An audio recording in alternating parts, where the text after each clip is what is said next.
As ballet dancers, everyone really wants to practice pointing their foot. I want the perfect point. We practice high instep, we do 1,000 tendus, and not enough attention is focused on the other way, which is in physical therapy terms, that is dorsiflexion. In dance, we call that flexing the foot quite frequently.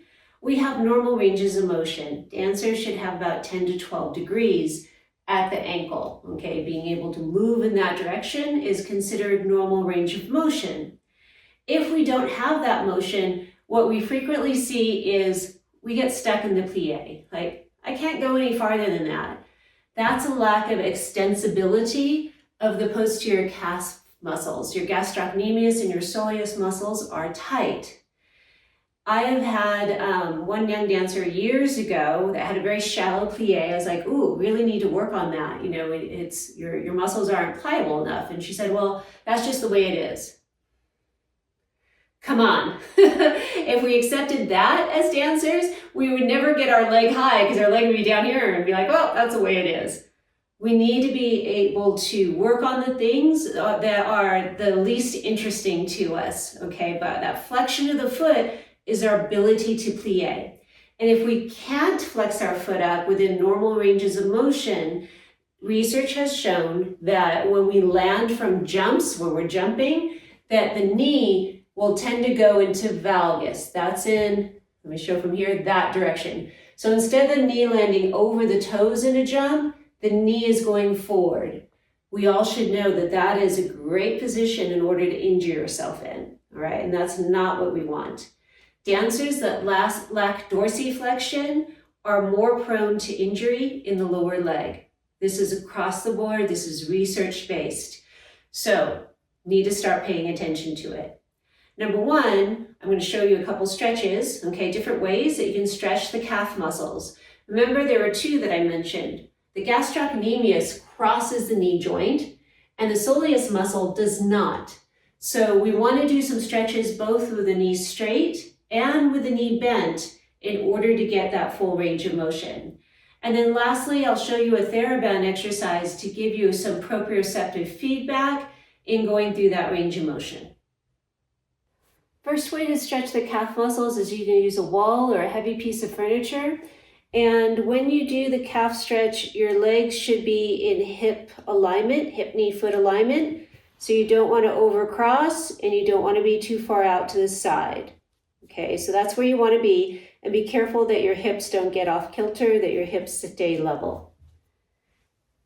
You're going to keep your back upright and your heel needs to stay down on the floor. Front knee is bent and I'm leaning forward at my hips, not my upper body. My hips lean forward until I feel a stretch here. That is for the gastrocnemius muscle. Anything less than a 20-second hold is not going to be a good enough stretch to gain elasticity. At least 20 seconds, and as you're there, see, I can stretch a little more. Usually you can stretch a little bit more as the tissue becomes more extensible over the 20-second hold. 30 seconds would be optimal. And then let off. And then you can also move your foot a little bit farther back, okay, for the stretch. That's another way to do it. The back foot can be ever so slightly turned out, but not a lot, okay? So straight in line or very slightly turned out, no more than that. Do that 1 or 2 times, each side, and then you want to do the same thing, but with the foot a little closer in. The back knee stays straight. I'm bending both knees this time and moving my hips forward. The stretch is going to be a little bit different in the calf. That's for the soleus muscle. So be careful the heel does not lift off the ground. It stays on the ground, both knees bent, deep plie. So I'm going in this direction with my line of force. At least a 20-second hold, twice each side. So here are some ways you can stretch your calf muscles off a step. You have about a 4 to 6 inch step. You hold on to a post or a railing, something beside you, even a wall. And the forefoot is going to be on the step. I'm showing with the right leg with the heel dropping down in a straight knee. So I'm going to hang out there for 20 to 30 seconds, 1 or 2 times. You can move the foot a little bit farther back, but you want to keep the pad of the big toe on the step as you stretch. So that will give you a little bit bigger stretch in that position. Be sure to relax. You're still holding on to something for balance. Be careful you don't leave just your toes on the step. That's not good. Be sure that forefoot is down as you stretch. Do both sides with a 20 to 30 second hold, 1 or 2 times. And then you're going to repeat with both knees bent. So the back knee is going to bend as the heel drops off the step. That's for the soleus muscle. Again, 20 to 30 second hold, 1 or 2 times.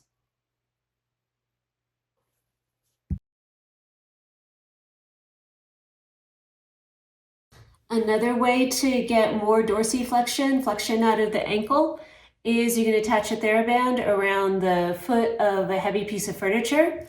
The other leg you can get out of the way by bending the knee. And then light Theraband, either red or yellow, nothing heavy. This is about range of motion more than strengthening. Then I'm going to scoot back until the band is taut, but not too far. That's going to be too much resistance. Just a little bit of resistance. I'm going to start slightly plantar flexed. But you don't want to point all the way because the band is going to fall off my foot, okay? And I'm going to slowly flex up my foot through full range of motion and then let it back down. And you can do 2 sets of 10 that way, going through full range of motion. If you go up and down through limited range of motion, this is not going to help you gain dorsiflexion at the ankle. So it's very important that you go very slowly so you're sure you're pulling up as far as you can into that end range of motion each time with a leg that's working straight. The other thing you need to be careful of, as I'll show you from straight on, is that the foot is going evenly up and down, that you're not twisting the ankle as you're lifting the foot one direction or the other. This portion of your foot remains flat and level through the range of motion. Those stretches should be done every day to gain range of motion, but just a couple times each side. The long holds, 30 seconds would be optimal each stretch. And you can do either the ones against the wall or the ones with your heel off the edge. You could do both, but either one or the other. If you alternate one day with the wall, the other day with the step, that would be best. The bonus is doing with the Theraband. That one is going to be the least important, but it's a nice adjunct to kind of feel your ankle going through a range of motion in space. Lastly, but not leastly, is working on your demi-plie in class. And that starts with the very first exercise at the bar. If you are cold, especially in the winter season, and you have not warmed up, and you go into class and your mom dropped you off to the classroom right at the door, and you walk in and your circulation is not going and your muscles are cold, you're going to be limited in how much you can start those plies.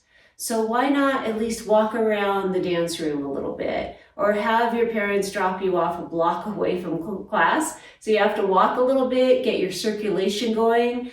When you're in class, you can do some rolling through the ankles. You can do some little jumps before class starts to get your circulation going.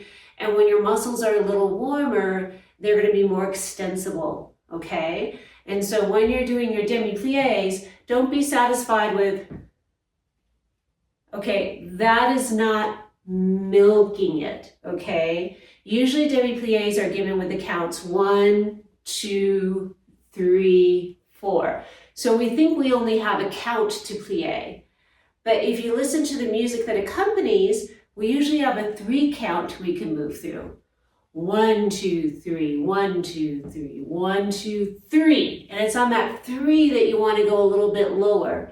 So try counting the music in 3s for your demi-plie. That might help you get that little extra bit of range of motion. And be careful you keep good alignment so that when you're bending your knees go over your toe and not forward. All right? If you work on this, it's going to help keep you from getting injured in your knees and ankles and feet.